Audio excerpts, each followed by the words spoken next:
tu cerebro genera dos moléculas distintas cuando se genera mucha dopamina, ¿no? Digamos que tú generas dopamina, por ponerlo de forma muy sencilla, hasta un punto en el que tu cerebro dice, vale, esto es mucha dopamina, tenemos que hacer algo. Pongamos una acción para Sí, poner un ejemplo más sencillo. Por ejemplo, una vale. acción que te revele dopamina, vamos a poner comer. Vale, comer algo tiene que ser... Comer no es un buen ejemplo Ok. porque cuando comes te llenas. Entonces tienes un limitador físico que impide que puedas ir hasta el extremo, ¿no? Hasta morirte, porque te vas a llenar, te vas a saciar, entonces vas a poder parar. Por ejemplo, las redes sociales o sobre todo la pornografía son muy buenos ejemplos de esto, sobre todo la pornografía, porque es el que más dopamina genera en nuestro cerebro. Entonces, ¿qué ocurre? Tú te pones a ver pornografía, por ejemplo, estás un rato y esto, bueno, esto realmente no es en un momento, sería a lo largo de semanas o de meses, y tú generas dopamina con la pornografía. Hay un momento en el que esa dopamina llega muy alto, por así decirlo, y tu cerebro dice, tenemos que hacer algo. Esta es demasiada dopamina, para mí esto no es natural. ¿Qué hacemos? Pues el cerebro genera dos moléculas distintas. Una se llama la delta fosB, que lo que hace es construir caminos neuronales en el cerebro para que se forjen hábitos. Que es un camino Un neuronal. camino neuronal es simplemente una ruta que te indica que con cierta acción vas a obtener una recompensa. Ya está. Entonces, lo que te hace es educarte de quiero sentirme bien, pornografía. Ya está. ¿Me siento triste? ¿Qué hago? Pornografía. Porque he construido ese camino neuronal hacia una recompensa, que en este caso es la pornografía. Entonces, digamos que te va construyendo los hábitos, construye los hábitos dentro de tu cerebro. Y luego genera otra que se llama la CREP, que la CREP es, lo que hace es poner un freno a esa dopamina, ¿no? Es como si subiera la dopamina y dijera, imagínate que tienes este es tu recipiente de dopamina máximo, ¿vale? Y llegas hasta aquí, hasta el tope, y la CREP lo que hace es que hace, La expande. la expande, ¿vale? Para que pueda caber un poco más, por así decirlo. Esto lo que genera es tolerancia. Te vuelves tolerante. Lo que antes te generaba tanto ansia, tanto deseo, ya no te lo genera tanto, ¿no? A lo mejor, pues si nos ponemos con el tema de la pornografía, a lo mejor un género concreto ya no te satisface tanto y tienes que pasar a uno más intenso y más extravagante, ¿vale? Y va aumentando esa tolerancia. Entonces, esto que lo expone un doctor que se llama Gary Wilson en su libro Your Brain on Porn, que es maravilloso, es como si apretáramos el acelerador y el freno a la vez, ¿no? Por un lado, le estamos educando a nuestro cerebro para obtener dopamina y esa sensación placentera mediante un hábito concreto, y por otro lado, nuestro cerebro está generando una molécula que lo que le dice es que ese hábito ya no va a ser tan bueno, ya no va a generar tanta dopamina. Entonces, claro, esto imagínate un auto que tú pisas el freno y el acelerador a la vez. ¿Qué ocurre con el motor? Sí. Se revoluciona y acaba petando. Entonces, ahí es donde tenemos que tener cuidado de no sobrecargar nuestro cerebro de esa dopamina. Claro, y algo que también es interesante, que también estuve haciendo la investigación cuando estaba viendo tu perfil, es del concepto de la neuroplasticidad del cerebro, que Ujú, tu cerebro puede adaptarse a prácticamente cualquier situación en la que lo expongas. ujú, Y esto puede ser tu mayor arma o tu peor enemigo al mismo tiempo, ujú, porque tú puedes decidir si exponerlas a situaciones que tu cerebro sea conveniente. Por ejemplo, volvemos a lo mismo, si a lo mejor este mismo ejemplo podría aplicarse de manera inversa hacia un hábito positivo, como puede ser hacer ejercicio. Es ujú, decir, a lo mejor la misma cantidad de ejercicio ya no te satisface porque has desarrollado una tolerancia a ese ejercicio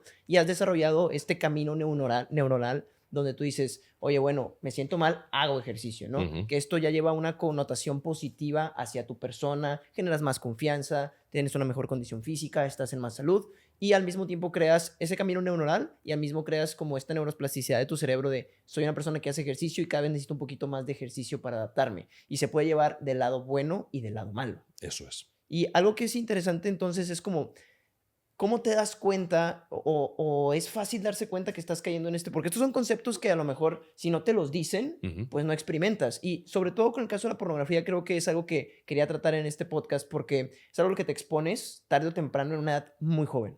O sea, creo que cualquier persona que esté viendo este proyecto se ha expuesto a edades en las que no estás listo para consumir ni para ver ujú, por las grandes herramientas que tenemos hoy en día que pueden usar para bien y para mal. Y ujú. creo que es importante levantar esa conciencia de los daños que puede ejercer no solo este superestímulo, sino en general los superestímulos en general que se han creado a lo mejor de manera inconsciente y hasta dónde se puede exceder. Pero ¿cómo te das cuenta que has caído en esta trampa de un superestímulo y cómo empieza ya a decir, ok, esto ya me está afectando? Porque creo que a veces no te das cuenta hasta que, o sea, no te das cuenta que estás entrando en el alcoholismo hasta que eres alcohólico. Claro, ¿Me explico? Entonces, ¿cómo es que puedes empezar a encontrar estas pequeñas partes de tu vida de que esto ya no es correcto? sí.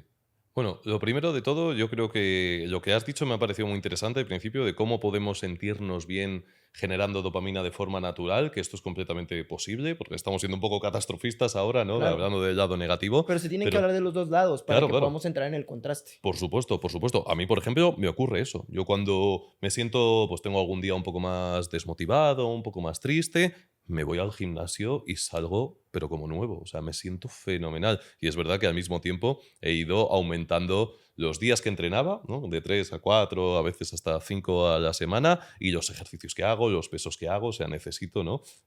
Sentir ese progreso para generar esta misma dopamina que antes generaba, ¿no? Entonces, que es lo suyo, yo creo, llenar nuestro día a día de hábitos saludables que nos generen esta dopamina buena, por así decirlo, ¿no? De calidad. Y en cuanto al otro, ¿cuándo te das cuenta de que estás en el hoyo, en la trampa, ¿no? Por así decirlo? Buah, esto es muy difícil. Yo soy partidario de la idea de que uno no cambia hasta que no sufre. Hasta que no lo pasas realmente mal por algo, no cambias. O sea, una persona que bebe y se emborracha, hasta que no le dicen que su hígado se está yendo a la mierda, o hasta que no tiene un accidente, o hasta que no se da cuenta de que, oye, pues no va a escalar profesionalmente o no van a ocurrir ciertas cosas buenas, no decide cambiar. ¿Vale? No decide cambiar. Con la pornografía ocurre mucho eso también. Cuando eres joven, consumes mucho porque también, oye, interactuar con chicas te da más miedo, nadie a tu alrededor, ¿no? Ninguno de los otros chicos parece estar haciendo nada con demasiadas chicas, ¿sabes? La sexualidad es un tema que está como más apartado, pero a medida que creces, a medida que te vas haciendo mayor, te vas haciendo un adolescente y luego un hombre, ya vas viendo parejas, vas viendo cómo la gente sí que tiene experiencias con chicas, mientras que tú, si eres un consumidor simplemente de pornografía, no estás teniendo esas experiencias. Entonces empiezas a sufrir, empiezas a pasarlo mal, empiezas a decir, oye, tengo que cambiar algo de mi día a día si quiero tener esas experiencias que parece que están teniendo el resto de las personas. Y ahí es cuando decides cambiar, cuando sufres, cuando estás pasándolo mal es cuando cambias. Normalmente se dice esto de que puedes pegarte muchas hostias para cambiar o puedes evitar sufrir para cambiar, pero los cambios más profundos, los más significativos, ocurren cuando sufres. Claro, y algo que es interesante de los superestímulos en general es que, por ejemplo, también, como bien mencionas, a lo mejor el consumo esporádico de estos superestímulos no te va a cambiar la vida. Ujú, Sin embargo, el consumo esporádico a lo largo del tiempo crea un camino neuronal y un hábito. ujú, Entonces, ahí es donde empieza a ser que ya no se vuelve un tema de consumo solamente por un día, sino consumo un día a la semana por 10 años. ujú. Y empieza a crearse un camino neuronal de esta manera. Sí. Entonces, creo que ahí es donde empieza el peligro de a lo mejor minimizar el efecto de estos superestímulos, porque creo que los hacemos ver medianamente como, bueno, los puedes consumir de manera esporádica y no pasa nada, pero si los consumes de manera esporádica a lo largo del tiempo ya es un hábito. Si todos los fines de semana consumes alcohol, eres medianamente alcohólico. Ujú, Entonces, ese tipo de cosas creo que vale la pena recalcar, porque mínimo haces consciente la situación, ¿no? Que ya tomar una decisión consciente es mucho mejor que tomar una decisión inconsciente. Lo ujú. peor que te puede pasar es que termines en algo que no sabías que estabas en ese camino.